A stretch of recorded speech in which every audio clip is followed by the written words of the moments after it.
আপনারা দেখছেন daily bulletin news channel. আমরা রটনায় নয় ঘটনায় আছি। সমস্ত খবর দেখতে আমাদের পেজটি ফলো করুন আর ইউটিউব চ্যানেলটি সাবস্ক্রাইব করুন। নমস্কার, আপনারা দেখছেন নিউজ ডেইলি বুলেটিন। আপনাদের সঙ্গে আমি শ্রেয়া। আজকে বিশেষ খবর, মুর্শিদাবাদের ধুলিয়ানে হিংসায় আক্রান্ত পরিবারগুলির সঙ্গে দেখা করলেন শুভেন্দু অধিকারী। শনিবার দুপুরে ধুলিয়ান গঙ্গা স্টেশনে বিশেষ ট্রেনে আসেন। বিজেপি কর্মীরা স্বাগত জানাতে সেখানে উপস্থিত ছিলেন। স্টেশন থেকে বেরিয়ে সোজা জাফরাবাদে মৃত বাবা ও ছেলের পরিবারের সঙ্গে দেখা করেন। 10,01,000 টাকা পরিবারের হাতে আর্থিক সহায়তা তুলে দেন। পাশাপাশি ছেলেমেয়েদের পড়াশোনার দায়িত্ব তিনি নেন। ওই বাড়ি থেকে বেরিয়ে ক্ষতিগ্রস্ত বাড়িগুলির পরিদর্শনও করেন। আশ্বস্ত করেন সব রকম ভাবে তাদেরকে তিনি সাহায্য করবেন। জাফরাবাদ থেকে বেরিয়ে দিগরি বেটাবোনা ভাঙচুর হওয়া শিব মন্দির সহ বাড়িঘর খতিয়ে দেখেন। গ্রামের মহিলারা শুভেন্দুকে কাছে পেয়ে কান্নায় ভেঙে পড়েন। তাদের দাবি, এই ঘটনায় এনআইএ ও বিএসএফের ক্যাম্প এলাকায় স্থায়ীভাবে রাখতে হবে। শোনার পর শুভেন্দু অধিকারী বলেন, যত তাড়াতাড়ি সম্ভব গ্রামবাসীদের কথা রাখার চেষ্টা করবেন। পাশাপাশি তিনি মুখ্যমন্ত্রীকে কটাক্ষ করে বলে, রাজ্যে পাঠানো 10 লক্ষ টাকা প্রত্যাখ্যান করে আমার দেওয়া টাকা পরিবারের সদস্যরা গ্রহণ করেছেন।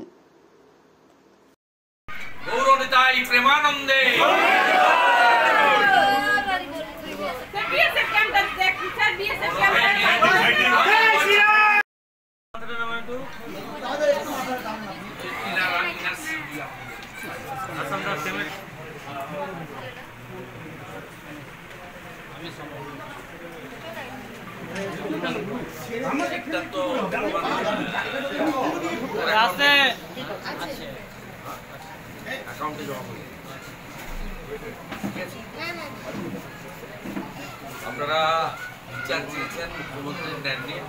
আমার সামান্য অনুদান, দেখুন মৃত্যুর কোনো অর্থ দিয়ে হয়নি। আমি আপনার একটা কাজেরও ব্যবস্থা করছি।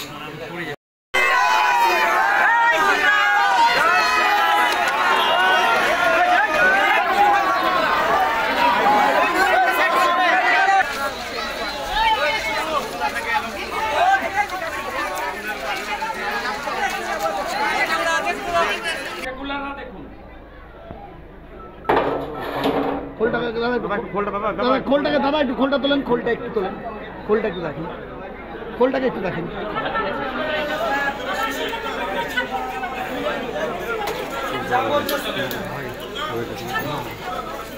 পুরো মন্দির পরিষ্কার হবে অক্ষয় তৃতীয়ার দিন।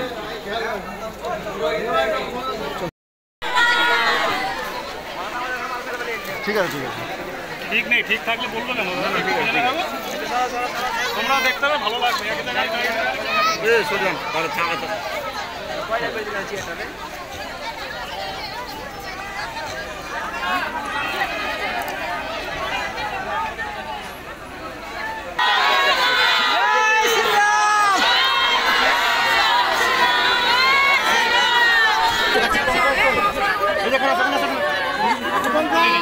চেপে যাও, একটু চেপে যাও, একটু চেপে যাও না।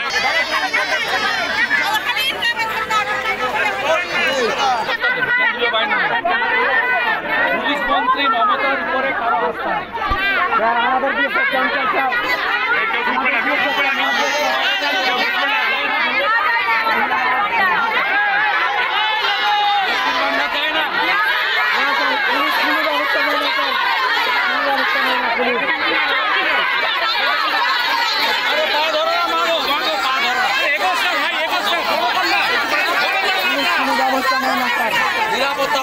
পরম প্রাপ্তি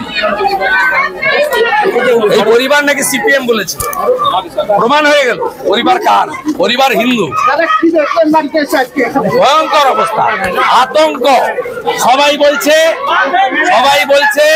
বিএসএফ এর ক্যাম্প চাই, এনআইএ তদন্ত চাই। এরা মুখ্যমন্ত্রীর 10 লাখ টাকা প্রত্যাখ্যান করেছে। আমি 10,01,000 টাকা করে দুটো মৃত পরিবারকে দিয়েছি, গ্রহণ করেছে। হিন্দুদের কাছে আমি কৃতজ্ঞ। এদের কাছে মুখ্যমন্ত্রী ব্রাত্য আর বিরোধী দলনেতা তাকে অ্যাকসেপ্ট করেছে প্রমাণ হয়ে গেছে যে হিন্দুদের জন্য আমরা সঠিক পথে আছি। আর বারবার যেটা বিএসএফ ক্যাম্পের কথা